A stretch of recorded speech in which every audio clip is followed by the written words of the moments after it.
اعوذ باللہ من الشیطان الرجیم بسم اللہ الرحمن الرحیم۔ السلام علیکم ورحمۃ اللہ وبرکاتہ۔ کیسی ہیں آپ سب؟ میں امید کرتی ہوں آپ سب ایمان اور تقوی کی بہترین حالت میں ہوں گی انشاءاللہ۔ الحمدللہ آج ہم سب ہمارے فیوریٹ ٹاپک پر ڈسکشن کریں گے۔ ہمارا فیوریٹ ٹاپک رمضان میں اور بھی ہوتی ہے، لیکن جو ایک ہم سب کا بچوں کا بڑوں کا ہوتا ہے وہ ہے افطاری۔ روزوں میں جو سب کو سب سے زیادہ پسند ہوتی ہے وہ ہوتی ہے افطاری، چاہے وہ گھر کے بچے ہوں، بڑے ہوں یا خواتین ہوں۔ ہاں، خواتین کو تھوڑی اہتمام کرنے پڑتے ہیں افطاری میں، جس کی وجہ سے تھوڑی سی مشکل پیش آتی ہے، پر وہ اس سے 2 گنا ثواب بھی کماتی ہیں، اسی لیے وہ بھی کہیں نہ کہیں خوش ہوتی ہیں اور اس سے لطف اٹھاتی ہیں۔ افطار کے وقت بھی ایک بہت ہی عجیب سی خوشی کا وقت ہوتا ہے۔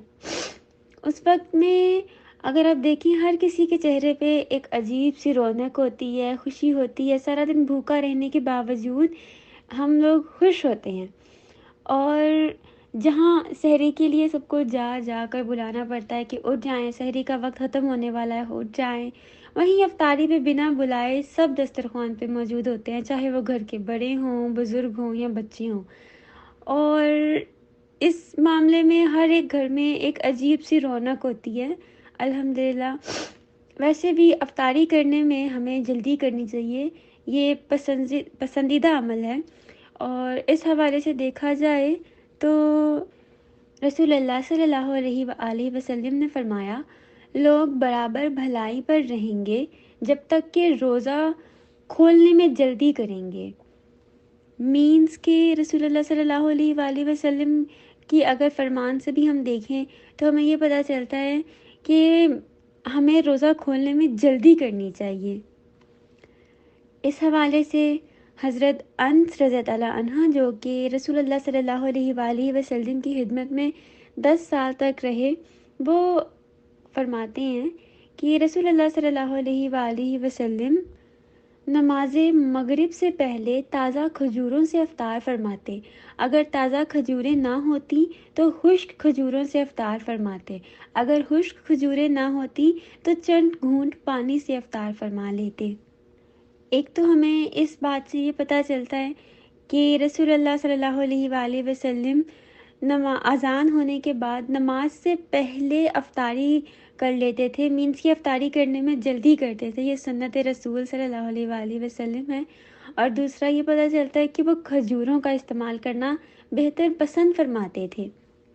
اور ساتھ ہی دیکھا جائے تو گویا آپ کے سامنے اور آپ کی پسندیدہ جو ایک چیز تھی وہ کھجور تھی، جس سے کہ وہ روزہ افطار کرنا پسند کرتے تھے، اور کھجوروں میں بھی تازہ کھجوروں کو زیادہ اہمیت دیتے تھے۔ لیکن مطلب یہ ضروری نہیں ہے کہ ہر شخص کے پاس کھجوریں ہوں، اور یہ بھی ضروری نہیں ہے کہ تازہ کھجوریں ہوں، مینس کہ یہ ایک سنت ہے جو آپ کو بتا رہی ہوں۔ لیکن یہ ایک ایسی بات ہے کہ اگر کسی کے پاس ہے تو اسے کھجور کو باقی سب لوازمات پہ زیادہ اہمیت دینی چاہیے، کیونکہ یہ سنت رسول ہے۔ اور اسی حوالے سے اگر ہم لوگ اور تھوڑا غور کریں تو ممکن تو نہیں ہے کہ ہر ٹائم پہ ہمارے پاس کھجور ہو، لیکن ہے تو اس کو ترجیح دیں، اور اگر کھجور نہیں ہے تو اس کے بعد پھر آپ پانی کو ترجیح دیں، کیونکہ روایت میں آتا ہے کہ پہلے تو رسول اللہ کھجور پسند کرتے تھے، اس کے علاوہ تازہ کھجور، اور اگر وہ بھی نہیں ہوتی تھی تو پھر پانی کو زیادہ، مطلب کہ وہ پانی سے افطاری کرتے تھے۔ تو اگر کھجور نہیں ہے تو پھر پانی پہ مطلب دھیان دیں، پانی کو استعمال کریں، اور اس کے بعد بے شک آپ جو مرضی کھائیں، سب لوازمات اللہ پاک نے ہمارے لیے ہی اتارے ہیں۔ اس کے علاوہ اگر دیکھا جائے تو ہم اکثر مطلب کہ غور کرتے ہیں کہ جو افطاری کا ایک وقت ہوتا ہے اس ٹائم پہ ہم سب دعا کر رہے ہوتے ہیں دسترخوان پہ بیٹھ کے، سب مائیں اپنے بچوں سے کہہ رہی ہوتی ہیں کہ چلو چلو بیٹھ جاؤ، دعا کرو، بس اذان ہونے والی ہے۔ اور اس وقت وہ ایک ہمارے لیے قبولیت کا وقت ہوتا ہے، اس ٹائم پہ دعا کرنا بہت ہی زیادہ آئی تھنک کہ اچھا ہے، کیونکہ وہ ایک قبولیت کا وقت ہے۔ اس کی مثال ایسے ہی آپ سمجھ لیں کہ ایک مزدور ہے جس نے سارا دن مزدوری کی ہے، اور جب اس کی اجرت لینے کا وقت آیا ہے تو وہ اپنی اجرت لے رہا ہے. لیکن اگر اس کے برعکس آپ دیکھیں کہ اگر آپ دعا نہیں کرتے ہیں تو وہی ایک مزدور جو ہے وہ بنا اجرت لیے ہی سارا دن اپنا کام کرتا رہا ہے. لہٰذا ہم اللہ پاک کے لیے جب روزہ رکھ رہے ہیں تو ہمیں چاہیے کہ ہم لوگ اپنی نیت اللہ کے لیے خالص جہاں رکھ رہے ہیں وہیں پہ سارا روزہ رکھنے کے بعد افطاری کے ٹائم پہ لازماً دعا کریں، اپنی اجرت اللہ پاک سے لیں. اللہ راضی ہوتا ہے ہماری ان باتوں سے. ہم اللہ سے دعا کریں، اللہ کو پسند ہے کہ اس کے بندے سے مانگیں. اور اس ٹائم پہ خاص طور پہ پیرنٹس کو اپنے بچوں کے لیے دعائیں کرنی چاہیے. ویسے تو سب پیرنٹس الحمدللہ اپنے بچوں کے لیے دعائیں کرتے ہیں، لیکن ماں باپ کو خصوصی طور پر اس ٹائم پر اپنے بچوں کے لیے دعائیں کرنی چاہیے، کیونکہ ایک تو وہ قبولیت کا وقت ہوتا ہے، اور دوسرا یہ کہ ماں باپ کی دعائیں تو ویسے بھی اللہ پاک قبول فرماتے ہیں جلدی. تو ہمیں چاہیے کہ ہم میں سے جو پیرنٹس بنے ہیں تو اللہ پاک سب کو یہ نعمت دے، جن کے پاس نہیں ہے انہیں بھی اللہ نوازے. لیکن ماں باپ جو ہیں انہیں چاہیے کہ وہ اپنے بچوں کے لیے خاص طور پر دعائیں کریں، اللہ سے اپنے بچوں کے لیے ہدایت مانگیں، اللہ سے اپنے بچوں کے لیے رحمتیں مانگیں. اور اس کے علاوہ بچوں کو بھی چاہیے کہ وہ اپنے پیرنٹس کے لیے ان کی مطلب کہ دعا کریں کہ اللہ جیسے ہمارے پیرنٹس ہم نے بڑا کیا ان کی بھی مغفرت فرما. تو ہم چاہیے کہ ہم ایک دوسرے کے لیے دعا کریں، اپنے لیے دعا کریں، جس کے لیے چاہیں دعا کریں، دعا ضرور کریں. اور صرف ضروری نہیں ہے کہ افطار کے ٹائم ہی، روزے کے دوران سارا دن بھی دعا کریں اور دعاؤں میں کثرت کریں. رمضان شریف میں خاص طور پر دن رات دعاؤں میں کثرت کریں. اللہ پاک ہماری دعاؤں کو قبول کریں. ہم جو بھی اس مہینے میں دعا کریں اللہ پاک ہمارے حق میں بہتر کریں، آمین. اس کے علاوہ دوسروں کی غم گساری اور دوسروں کے حقوق کا بھی خیال رکھیں، بہت ضروری ہے. اس حوالے سے ہم یہ دیکھتے ہیں کہ رسول اللہ صلی اللہ علیہ وآلہ وسلم نے فرمایا کہ روزہ دار کا روزہ افطار کروانا چاہیے.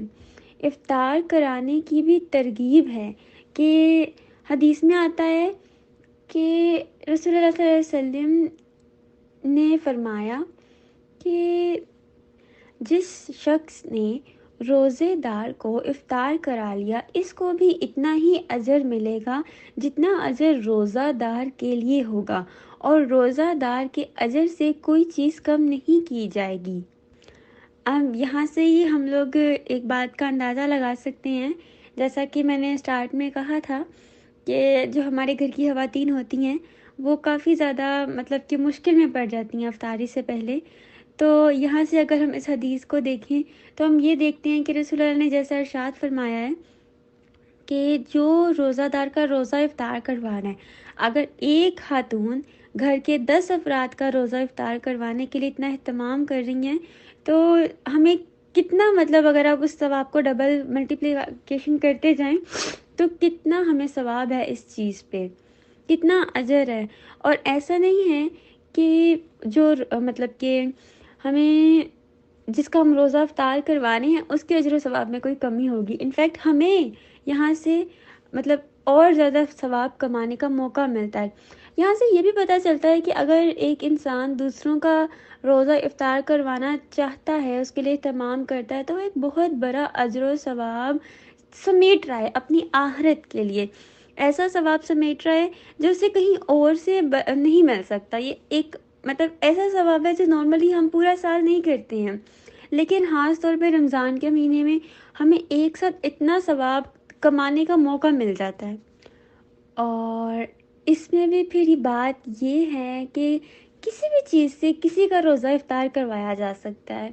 اس کے لیے ہرگز یہ ضروری نہیں ہے کہ بہت زیادہ اہتمام کیا جائے، بلکہ پانی پلا کر بھی کسی کا روزہ افطار کرایا جا سکتا ہے، اور اس سے بھی یہ سارا اجر و ثواب حاصل ہو سکتا ہے جو آپ کسی کا بہت زیادہ اہتمام کر کے لیں گے. اور اگر آپ بہت زیادہ اہتمام کر رہے ہیں تو آپ کی ایفرٹ لگ رہی ہے، وہ ایک اچھی بات ہے کہ آپ اتنا نیت سے کر رہے ہیں، اللہ کو خوش کرنے کے لیے کر رہے ہیں، اپنی خوشی سے کر رہے ہیں.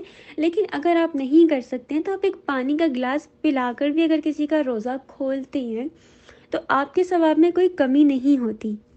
لیکن اگر کوئی اہتمام کر کر ہی کسی کا روزہ کھلوانا چاہ رہا ہے تو اس معاملے میں بھی اعتدال کی ضرورت ہے۔ ایسا نہ ہو کہ اہتمام میں مطلب کہ پڑھ کر انسان اپنی مغرب کی نماز بھی کھو دے یا تراویح کے لیے ہمت ہی ہار بیٹھے کہ بس اب میں بہت تھک گئی ہوں، اچھا چلو کل کر لوں گی۔ مطلب یہ صورتحال بھی بالکل مناسب نہیں ہے۔ ہمارا دین اعتدال کا دین ہے۔ خود کو بہت زیادہ تکلفات میں نہ ڈالیں اور اتنا زیادہ مت اس میں انوالو ہو جائیں کہ اپنی عبادت میں کمی ہو جائے آپ کی۔ اور میری دعا ہے کہ اللہ پاک ہم سب کی عبادت کو قبول کریں۔